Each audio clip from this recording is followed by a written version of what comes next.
하나님의 귀한 말씀입니다. 아멘, 아멘. 바울의 편지 가운데 갈라디아서는 가장 바울이 격동하고 어떻게 보면 정말 마음속에 하나님에 대한 주님에 대한 그 열정 때문에 가장 강한 메시지가 담겨 있는 것이 갈라디아서입니다. 그래서 우리 갈라디아서를 볼 때는 그리스도인 자유를 율법에 의해서 손상시키지 말라, 그렇게 바울은 강조합니다. 우리가 믿음의 생활을 하다 보면 자칫하면 이게 폼과 내용이라고 하는, 그러니까 겉의 모양하고 속에 있는 내용이 이 두 개가 함께 가야 돼요. 사실은 그릇이라는 것이 음식을 담을 때 필요하듯이 그릇이 필요 없는 게 아닙니다. 근데 문제는 이 그릇도 중요하지만 더 중요한 건 그 내용이 뭐가 담겨 있느냐거든요. 우리가 그리스도인이라고 하는 것은 어떻게 보면 폼이에요. 그릇입니다. 그러니까 우리가 그리스도인을 볼 때는 총체로 보면 다 같은 그릇처럼 보이는데 그 그릇 속에 무엇이 담겨 있느냐. 근데 초기에 바울이 복음을 전했을 때, 바울이 예수 그리스도를 전했을 때, 우리 지난번 성서 연구에서 우리가 함께 나눴죠. 복음서보다도 더 먼저 전해진 것이 바울의 복음서신이다. 그러니까 사도들도 복음을 전했지만 실은 사도들보다 더 열정적으로 복음을 전하고 13편에 되는 편지를 복음서보다 먼저 전해주는 것은 바울이거든요. 근데 바울이 복음을 전할 때 가장 어려운 대상이 누구였습니까? 바울이 유대인이었음에도 불구하고 복음을 가장 반대했던 사람들이 유대인입니다. 제1차 전도여행에서 바울이 루스드라로 갑니다. 지금으로 하면 터키의 거의 중심부쯤 되는, 큰 지도의 중심부쯤 되는 곳인데, 그리고 루스드라에 가서 놀라운 기적도 했지만 결국은 유대인들이 바울을 돌로 쳐서 바울을 죽입니다. 그러니까 율법에 어긋나는 일이라 하면 유대인들은 돌로 쳐 죽여도 아무런 양심의 거리낌이 없습니다. 지금도 무슬림들이 자기네가 원하는 것을 따르지 않으면 사람을 죽여도 그들은 아무런 거리낌을 받지 않습니다. 오히려 그들은 율법에 충실하고 꾸란에 충실하다고 생각하는 사람들이기 때문에 그래요. 근데 유대인들도 보면 유대인의 법에 돌로 쳐 죽이라는 몇 가지 사항이 있습니다만 그 중에 하나가 하나님을 모독하는 것은 돌로 쳐 죽여도 그들은 마음에 아무런 양심의 거리낌이 없습니다. 그래서 바울을 쫓아오던 이고니온에서부터 루스드라까지 따라온 유대인들이 참 무서운 겁니다. 어저께도 글 하나를 봤는데 왜 세계의 그 모든 정계, 재계 이것을 움직이는 게 누구냐? 유대인이다. 그런 글을 종종 보내오세요. 유대인의 역사를 보면 여러분 아시겠지만 주 70년에 로마에서 성전이 다 초토화가 되고 나서 유대인들은 그곳에 남아있을 수가 없어서 세계에 다 디아스포라로 흩어졌지 않습니까? 사실 그때부터 1948년까지 유대인들은 세계를 떠돌아다니며 살았어요. 그런데도 떠돌아다니는 그들이 어쩌면 떠돌아다녔기 때문에 그들 나라에 이른 슬픔, 나라를 빼앗긴, 성전을 빼앗긴 슬픔, 이런 것들이 자기의 삶들을 더욱 깨우는 상처로 만들었다는 거죠. 지금도 신명기 26장이 이스라엘은 가장 중요한 신앙 고백이라고 얘기합니다. 특별히 신명기 사관에서는 신명기 26장이 뭐냐면 그들이 자기들을 고백하는 고백입니다. 하나님 앞에 추수한 첫째물을 드리면서 하나님 앞에 고백하는 고백인데, 유대인들은 자기를 어떻게 고백하느냐면 우리는 떠돌이 아람인이었습니다 라고 고백합니다.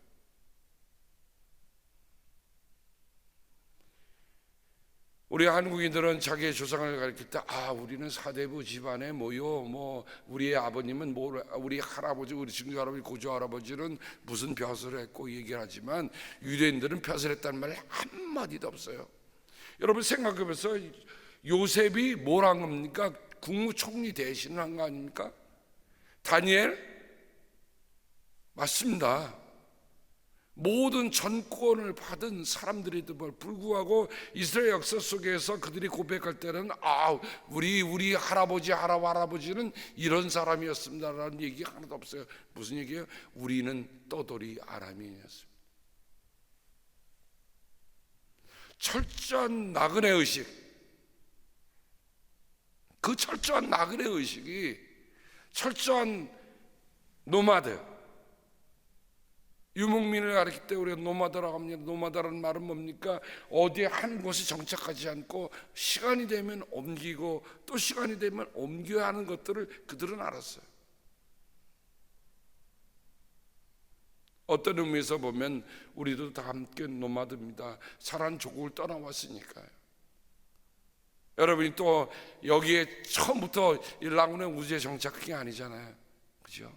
여러분들이 정말 뿌리를 내렸다고 하는 제2의 고향을 떠나서 또 이곳으로 오셨는데, 하나 더 기억할 것은 이곳도 우리가 마지막 정착 곳이 아니라는 거죠.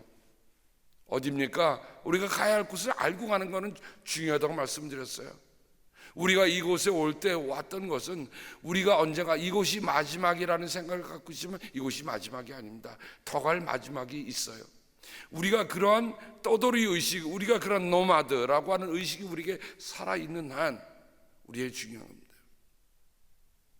그런데 그렇게 떠돌이 의식을 갖고 있는 유대인들, 그 사람들이 갖고 있는 마음속에 하나님의 백성이라는 의식들은 그들의 세계 어디를 가도 그들을 하나로 묶는 크나큰 힘이 되었던 것입니다. 근데 아이러니가 바울은 달랐어요. 바울은 뼛속 깊이까지 자기 혈관에 흐르는 모든 피 속에도 나는 철저한 유대인이라는 생각을 한 번도 지운 적이 없어요. 바울이 자신이 고백하는, 자기를 가리켜 뭐냐면 나는 히브리인 중에 히브리이다 라고 얘기합니다. 히브리인 중에 히브리이다. 그만큼 하나님의 말씀에 충성된 충성도를 보였던 사람이 바울입니다. 근데 아이러니하게 하나님께서 가장 철저한 유대인을 들어서 유대인들을 깨우는, 예수 그리스도를 전하는 사도로 그를 삼으셨다는 거예요. 만약에 정말 어영부영 아는 사람, 대충 아는 사람이 만약 그리스도를 만나서 했다, 그럼 오늘의 기독교는 없습니다. 오늘의 우리가 고백하는 그리스도 신앙은 없어요. 그러니까 초기에 유대인들과 부딪히면서 그리스도를 전했던, 십자가에 달리신 예수 그리스도를 전했던 바울의 서신을 우리가 면밀하게 읽는 것은 우리가 정말 정확한 그리스도인이 되어가는 길이에요.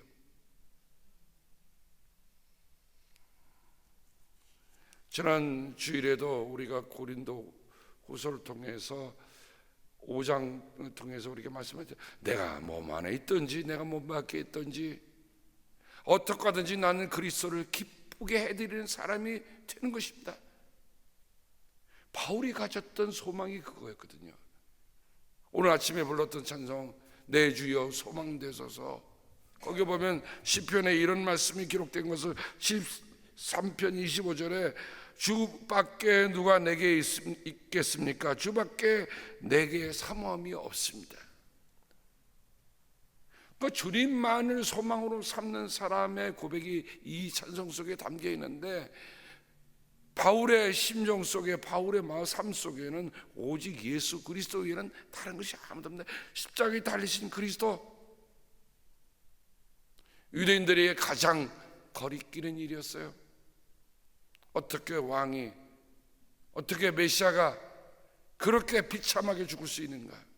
말도 안 된다. 그들은 심정적으로도 외적으로도 다 거부했던 거예요. 그러니까 십자가에 달리신 예수가 메시아라고 하니까, 아니 메시아는 다윗 왕처럼 정말 모든 지경을 다 통째로 통일시키고 나라의 안정을 가지고 모든 백성들이 하나님께 예배드릴 수 있는 걸 꿈을 꾸는데, 나사렛 예수라고 하는 사람이 메시아라고 하니까 그들은 받아들일 수가 없는 겁니다. 그런데 유대인으로서 이제 예수를 믿게 되는 사람 가운데 여전히 율법의 둘레를 벗어나지 못한 사람들이 있습니다. 그래서 유대인들은 뭐를 주장합니까? 할례를 받아야 우리가 아브라함의 자손이 되는 거다, 하나님의 언약의 백성이 되는 거다. 바울은 오늘 말씀 속에 이렇게 얘기합니다. 할례를 받느냐 안 받느냐가 중요한 게 아니다. 새롭게 창조되는 것이 중요하다. 새롭게 창조되는 것이 중요하다. 여러분, 예수님을 믿으면 우리의 삶에 뭐가 오든가요? 어떤 변화가 오든가요? 예수님을 믿으면 우리의 삶에 오는 중요한 변화가 있습니다. 그 뭐예요? 새롭게 된다는 거예요. 바울이 고린도서에도 얘기하죠. 누구든지 그리스도 예수 안에 있으면 새로운 피조물입니다. 새로운 존재입니다. 보십시오. 옛 것은 지나갔으니 새 것이 되었습니다. 여러분, 예수님 믿는 사람은요, 옛사람과 새 사람이 뚜렷하게 구분이 되는 겁니다. 옛사람을 바울은 뭐라고 하면 죽었다라고 표현합니다. 여러분, 죽은 사람이 어떻게 다시 말합니까? 죽은 사람이 옛 성질을 부릴 수 있습니까? 없어요. 죽었다고 하는 것은 우리가 옛 그리스도 이전의 모든 삶의 태도, 그리스도 이전에 가셨던 모든 삶의 욕망들 다 결별시켰다는 거예요. 죽었다는 겁니다. 죽었다는 거예요. 죽은 사람 한번 흔들어 보세요. 일어났던가요? 죽은 사람 아무나 흔들어 보세요. 아, 내가 뭐 이거 해야 될 건데 부족하다라고 얘기해 주던 거예요? 아니요. 죽으면 끝난 거예요. 근데 우리가 예수 믿고서 새 사람이 됐던 것은 우리 옛사람이 죽었다라고 고백해야 되는 건데, 이게 웬일입니까? 이게 웬일이에요? 죽은 사무엘이 나와서 사울에게 얘기하듯이 말이에요. 이 죽은 망령이, 죽은 옛사람이 나와갖고 나의 새 사람을 자꾸만 주장하려고 한다는 거예요. 옛사람은 부활해서는 안 돼요. 새 사람만 부활해야 합니다. 옛사람은 죽어서 장사 지내야 돼요. 그래서 바울이 세례를 가르칠 때 로마서에 보면 세례를 뭐라고 얘기합니까? 우리의 옛사람이 죽었다, 장사 지낸 바 되었다라고 얘기합니다. 그러니까 세례 받은 사람들은요, 우리 세례 받았다고 하는 건 나 옛사람 다 죽었습니다 하는 거예요. 죽었습니다. 살아있으면 우리는 새 사람 아니라는 거죠. 근데 참 어려워요. 왜냐면 옛사람 죽고 새 사람 살려고 하는데 이게 참 쉽지 않더라고요. 그래서 바울은 얘기한 겁니다. 14절, 이게 바울이 갈라디아서를 마감하면서 내 자신이 지금 어떻게 살고 있느냐 하는 그의 개인적인 고백이기도 합니다. 예수를 믿는 사람은 이렇게 살아야 한다는 것을 우리에게 얘기해 주는 말씀인데, 그런데 내게는 우리 주 예수 그리스도 십자가밖에는, 예수 그리스도의 십자가밖에는, 그 말은 뭐예요? 십자가에 달리신 예수님 밖에는, 이런 말과 같은 말이잖아요. 십자가에 달리신 예수님 밖에는 자랑할 것이 아무것도 없습니다. 그리스도로 말미암아 내 쪽에서 보면 세상이 죽었다, 세상 쪽에서 보면 내가 죽었다. 이 말씀 어저께 저녁에 대하는데 더 이상 뭐로 대할 게 없더라고요. 대신 표현할 수 있는 게 아무것도 없어요.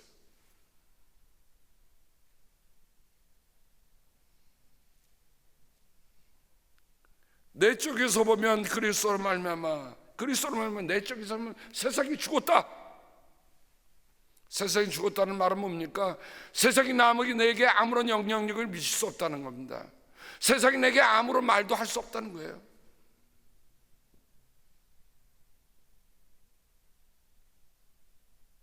내 쪽에서 보면 세상이 죽었다.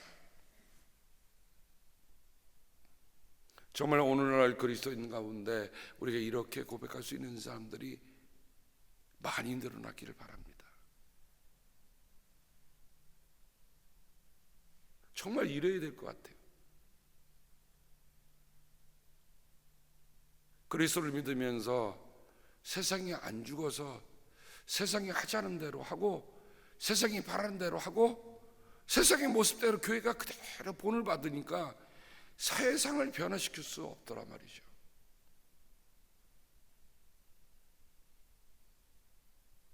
세상이란 말과 바울이 육이란 말과 같이 쓰고 있잖아요. 우리는 육정을 따라 사는 사람이 아니다. 바울이 얘기한 같은 얘기입니다. 여기에 세상이란 말은 그리스도 하나님의 뜻을 거두는 모든 것을 포함해서 한마디로 표현할 때 쓰는 말입니다. 하나님의 뜻을 거스른 그 어떤 것. 그런데 바울은 이렇게 또 얘기합니다. 세상 쪽에서 보면 내가 죽었습니다. 그것만 뭐래요? 세상이 아무리 나를 유혹하려 오고 세상에 어떤 것을 아무리 오더라도 어떻게 해요? 그 떡 안 하거든요.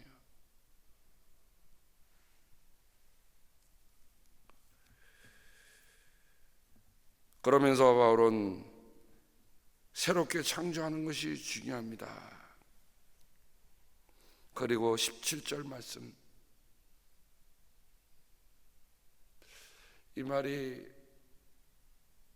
여러분 우리가 지난번에 게리 뮤지엄에 다녀왔을 때 여러분 거기 이렇게 성화 중에 하나님으로부터 신비한 비전을 받는 그런 시스터들의 수녀들의 모습들을 여러분이 보신 게 있으십니까? 거기 보면요 막 이렇게 무슨 광선처럼 이렇게 쫙 표시해 갖고 그 캐톨릭이 말하면 성녀죠. 성녀가 있는데 그 하나님의 놀라운 그 신비한 환상을 보는데 그 신비한 환상 거기 보면 또 성 프란시스 나옵니다만은 성 프란시스가 하나님 앞에 뭐라 기도했냐면 하나님, 내가 정말 예수를 믿고 사는데 내 몸에도 예수님의 흔적을 달라고 기도합니다. 그래서 성 프란시스의 양손에는 십자가, 예수님께서 십자가에 다시 십자가의 흔적이 주어집니다. 여러분 우리가 이런 성자들을 얘기할 때 그런 일을 우리가 무시하는 것은 우리가 하나님의 그런 신비한 일들을 무시하는 겁니다. 그런 것도 우리가 이해를 해야 돼요. 얼마나 주님을 사랑했으면 주님 내 몸에 예수님의 흔적을 있게 하여 주옵소서. 그래서 성 프란시스 손에는 십자가에 달리신 예수님 같은 흔적이 나타납니다. 그래서 우리가 그걸 성흔, 거룩한 흔적이라고 얘기하는데 그 성이 어디서 나타나면 바로 6장 17절에 나타난 말입니다. 내 몸에 예수의 상처. 이 스티그마타라고 하는 말은 scar, 흔적도 되지만 mark, 표적도 됩니다. 원래 슬레이브들이 지금은 그런 일을 생각도 할 수 없지만 슬레이브들이 어떤 주인에게서 주인들이 쇠로 달근 철 도장을 그냥 몸에다 찍어줍니다. 그러면 그 종은 평생 어디 도망가도 지울 수가 없잖아요. 여러분 짐승들에게 하는 것은 우리가 이해하잖아요. 소 방목시킬 때 어떻게 합니까? 어릴 적에 태어나면 그거 갖다 도장을 갖다 꽉 찍어 넣어주면 그거를 평생 지워지지 않는 흔적이에요. 그게 스티그마타입니다. 그게 스티그마예요.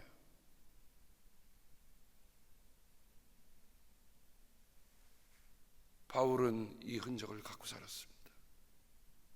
그래서 우리가 제1차 전도여행 아까 돌아가면 루스드라에서 돌로 맞았던 바울은 평생 그 트라우마로부터 자유로울 수 없었습니다.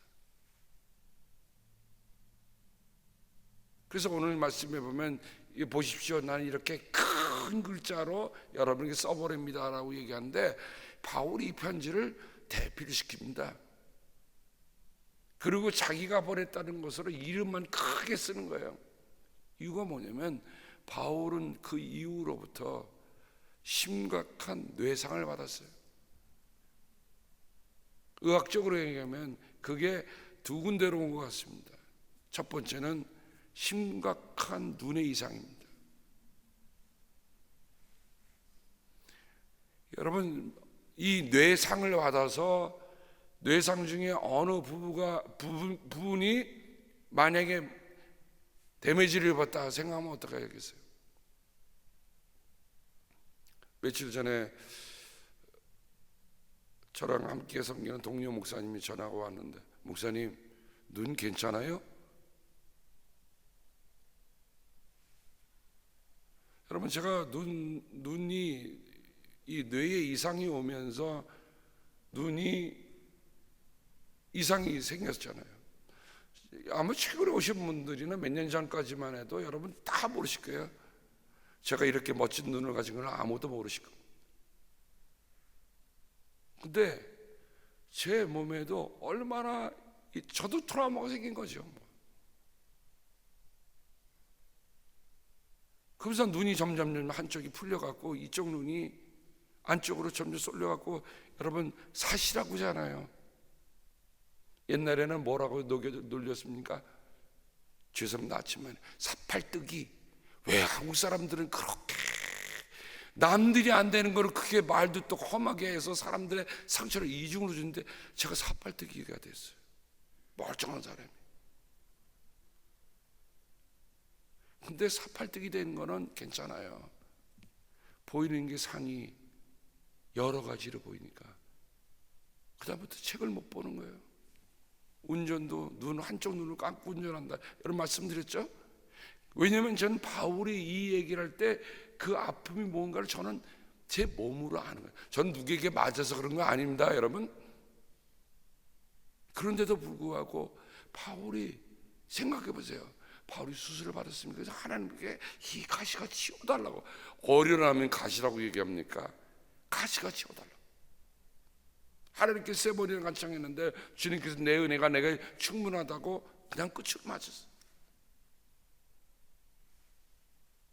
그러니 바울이 자기가 글을 쓰기도 어려운 겁니다. 대필해 놓고 큰 글자로 바울로부터 친필히 서명하는 겁니다. 이와 같은 바울이 가졌던 심한 눈의 이상이나 이 뇌상이나, 또 바울이 어떤 형태로든 그의 사역을 가로막았던 자신의 연약함, 근데 바울은 그것을 뭐로 받았습니까? 내 몸에 지닌 예수님의 상처로 받은 거예요. 실상 그랬잖아요. 바울이 뭘 잘못했다고 돌을 맞아갖고 평생 그렇게 살아갔습니까? 근데 저는 예수님의 흔적, 예수님의 상처라고 하는 이 말씀을 대하면서, 여러분 꼭 우리가 피지컬한 육체적인 상처만 아니라도 정말 우리가 예수님 때문에 내 마음에 어떤 상처가 있습니까?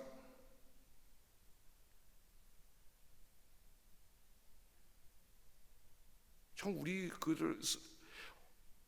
요즘 왜 교회들이 그렇게 나약한 그리스도인을 만드는지 모르겠어요. 조금 있다가 무슨 일 받으면 나 상처받았어, 나 그렇게 교회 안 나와, 이렇게 떠나버리기만 합니다. 상처만 받습니까? 자기의 마음에 안 들면 무조건 떠나버리고 마는 게 요즘 사태 아닙니까? 근데 바울이 이 편지를 보면 정말 우리 예수를 바로 믿으면, 예수를 정말 바로 믿으면 우리 안에 스카가 있어야 돼요. 우리 안에 마크가 있어야 돼요. 나 예수님 때문에 이런 상처받고 살아, 더 이상 나 괴롭히지 마. 우리가 이런 얘기를 할 수 있어야 돼요.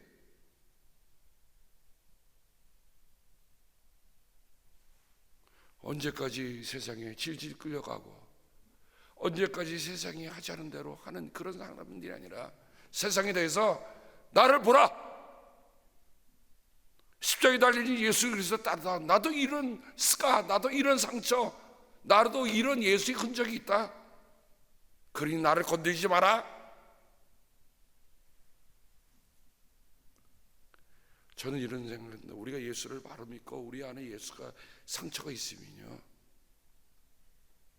세상이 우리를 함부로 대할 수 없어요.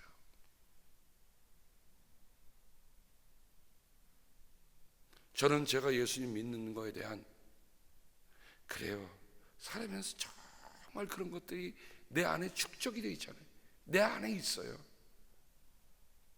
예수님이 때문에 받은 흔적, 상처가 있어요. 있는 게 당연한 거로 우리가 알아야 합니다. 예수 믿으니까 복 받고 나 잘 살았다, 그런 분들은 어느 때가 되면 그거 없어지면 다 떠나버리잖아요. 그러나 예수님 때문에 상처받은 사람, 예수님 때문에 흔적이 남아있는 사람은 떠날 수가 없어요.